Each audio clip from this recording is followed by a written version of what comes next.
Hello বন্ধুরা, নিশ্চয়ই খুব ঘুরতে যেতে ইচ্ছা করছে, কিন্তু হাতে সময় খুবই কম। তাহলে চলুন ঘুরে আসা যাক কলকাতার থেকে খুব কাছে একটি সুন্দর জায়গায়। আমরা চলে এসেছি আরও একটা নতুন উইকেন্ড ডেস্টিনেশনে, সেটা হলো নিরালা রিসর্ট। এই দেখুন, এটা হলো নিরালা রিসর্টের এন্ট্রি। ঠিক আছে, তো আমরা এলাম কিভাবে? এই কোলাঘাট যাওয়ার যে ব্রিজটা রয়েছে না, কোলাঘাট যাওয়ার ব্রিজের থেকে জাস্ট ব্রিজে ওঠার আগে আপনি আমাদের এয়ারপোর্টের সাইড থেকে যখন আসছেন, কোলাঘাট থেকে বাঁদিক নিলেই বেসিক্যালি আপনি আমাদের ওই সাইড থেকে যখন আসছেন তখন দেখবেন একটা রাস্তা হালকা বাঁদিকে নেমে গেছে, সেটা দিয়ে একটা ব্রিজের তলা দিয়ে ঘুরে আসলেই এরকম একটা রাস্তা পাবেন। 400-500 মিটার আসলেই এই হলো নিরালা রিসর্টের এন্ট্রি। ঠিক আছে, আর এইখান থেকে যদি সোজা চলে যান, এখানে রূপনারায়ণ নদীর পার পেয়ে যাবেন, আর পেয়ে যাবেন আপনি শরৎচন্দ্রের বাড়ি। তো যাই হোক, প্রথমে আমরা ঢুকি নিরালা রিসর্টের মধ্যে। এই হলো নিরালা রিসর্টের এন্ট্রি। দেখুন, ঢুকেই কি সুন্দর সাজানো একটা বড় বাগান রয়েছে, একটা মাঠ, দোলনা। আপনারা কিন্তু এখানে থাকতেও পারেন। ঠিক আছে, এখানে থাকার ব্যবস্থাও রয়েছে, আর ফুল দিয়ে চারি জায়গাটা খুব সুন্দর করে সাজানো। বাচ্চাদের একটা পার্ক মতন রয়েছে, আর প্রচুর পায়রা রয়েছে। দেখুন এখানে পায়রা রয়েছে, এখানে বসার জায়গা।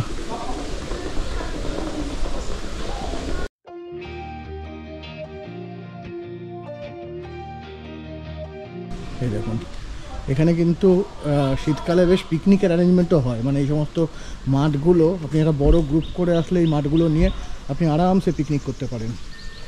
আমরা আগে একবার এসেছিলাম, ওই পাশে একটা ঘর নিয়ে আমরা ছিলাম পুরো দিনটা আমরা কাটিয়েছিলাম, পিকনিক মতন করেছিলাম। আর এই যে দেখুন, চন্দ্রানী আর বৃষ্টি এখানে দোল খেতে শুরু করে দিয়েছে। এখানে বাচ্চাদের কিন্তু ভালোই লাগবে আসলে।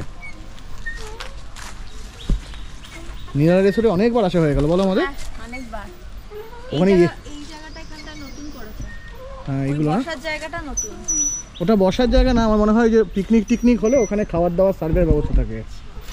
আর ওইগুলো নেই, খরগোশগুলো।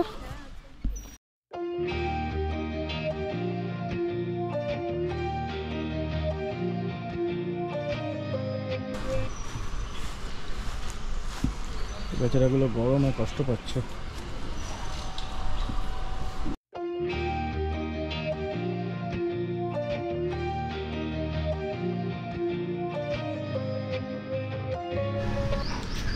দেখুন, এইখানে এরকম অনেকগুলো পার্ট করে মাঠ করা রয়েছে। ধরুন, আপনি বড় গ্রুপ আসলে চাইলে এই মাঠটা নিতে পারেন, এই মাঠটা নিতে পারেন। ঠিক আছে, তো আমরা এই যে আসছি, অনেকটা প্রশস্ত জায়গা জুড়ে, কিন্তু খুব ভালো লাগবে। আর ডে আউটিংয়ের জন্য একদম দুর্দান্ত জায়গা। ধরুন, বন্ধুবান্ধবদের গ্রুপ আসলেন, আমরা ইনফ্যাক্ট আসি অ্যাকচুয়ালি এখানে, যে 5-6টা ফ্যামিলি যদি আসি একসাথে, 2-3টে আমরা ঘর নিয়ে আপনারা এই জায়গাটাতে সারাটা দিন কাটালেন। এনাদেরকে আগের থেকে বলে দিলে খাওয়া দাওয়ার ব্যবস্থা থাকবে, এবং আপনি ফুল ডে একটা সুন্দর কাটাতে পারবেন। আর এই দেখুন, এখানে একটা ভিতরে পুকুর রয়েছে।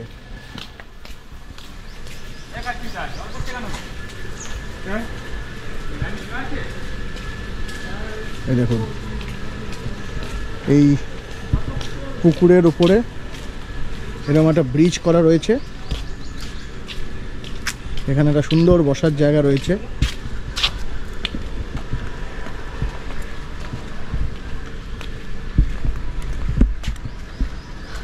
আমরা ওই বিল্ডিংটাতে ছিলাম না মই?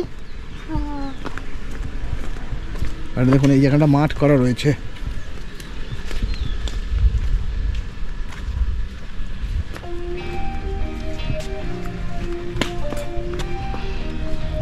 দারুণ জায়গাটা, দারুণ।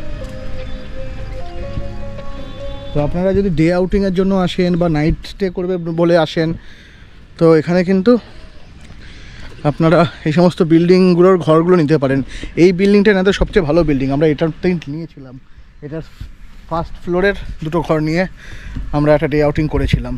আর এখান থেকে দেখুন এই জায়গাটা কি সুন্দর।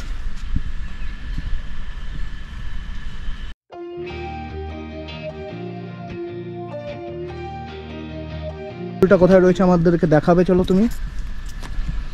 সুইমিং পুল রয়েছে তো এখানে? হ্যাঁ, আপনারা কিন্তু আসলে এখানে সুইমিং পুল অ্যাভেল করতে পারেন, কিন্তু তার জন্য কিন্তু আপনাদের রুম নিতে হবে। মানে একটা ডে আউটিংয়ের প্যাকেজ বা নাইট স্টে করলেই আপনি সুইমিং পুল অ্যাভেল করতে পারবেন। আজকে যেহেতু আমরা জাস্ট অন দ্য ওয়েতে এসছি লাঞ্চ করব, তো আর এনিওয়ে আমাদের সুইমিং পুলের কোনো আজকে পরিকল্পনা করেও আসেনি, তো ফলে আমরা সুইমিং পুল অ্যাভেল করছি না, কিন্তু আপনারা কিন্তু করতেই পারেন। চলো আমরা মাঠের মধ্যে দিয়ে যাই।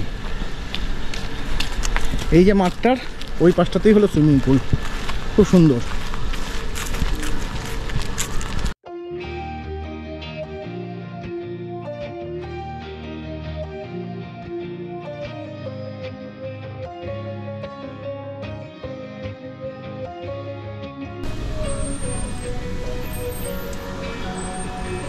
এখানে আমাদের সুইমিং পুল এরিয়া।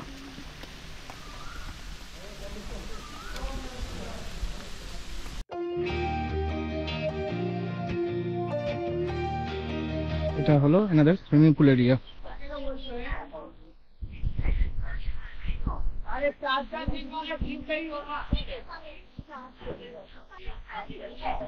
হ্যালো,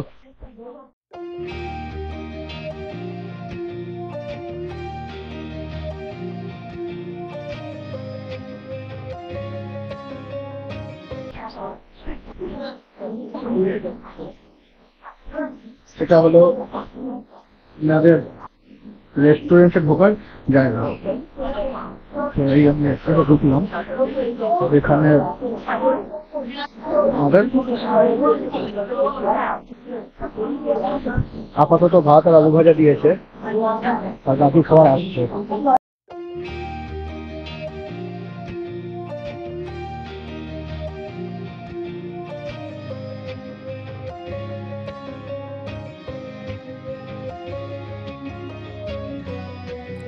মাছ মাংস সহযোগে দারুণ একটা লাঞ্চ করে আমরা চলে গেলাম কথাশিল্পী শরৎচন্দ্র চট্টোপাধ্যায়ের বাড়ি এবং রূপনারায়ণ নদী দেখতে। রূপনারায়ণ নদীর পাশে কথাশিল্পী শরৎচন্দ্র চট্টোপাধ্যায়ের বাসস্থান।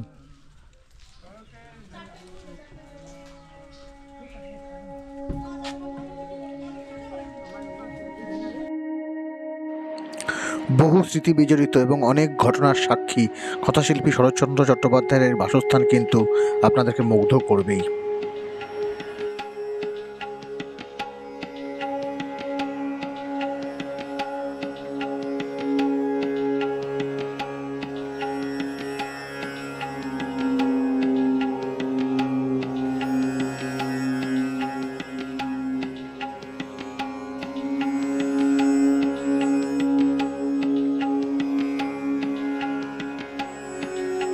এবার আমরা যাচ্ছি রূপনারায়ণ নদীর ধারে।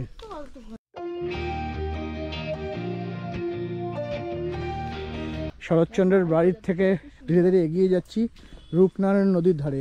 এই রাস্তাটাতে আমরা কিন্তু বেশ কিছুদিন আগে, বছরখানেক আগে এসেছিলাম, তখন কাঁচা রাস্তা ছিল, এখন কিন্তু রাস্তাটা বেশ পাকা পরিষ্কার পরিচ্ছন্ন হয়ে গেছে। পৌঁছে গেছি একদম রূপনারায়ণ নদীর ধারে, দারুণ জায়গাটা।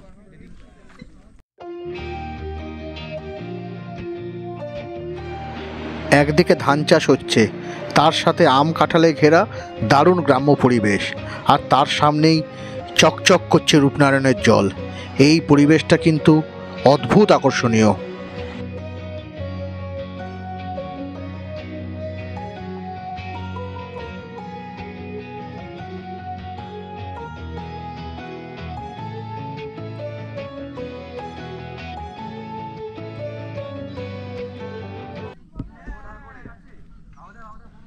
বেশ সুন্দর কিন্তু জায়গাটা, আর এই পাশ দিয়ে রূপনারায়ণ নদী বয়ে যাচ্ছে, দুর্দান্ত একটা ছোট্ট দিন বা একটা সুন্দর বিকালবেলা কিন্তু আপনারা আরামসে এখানে কাটিয়ে যেতেই পারেন, বেশ ভালো লাগবে।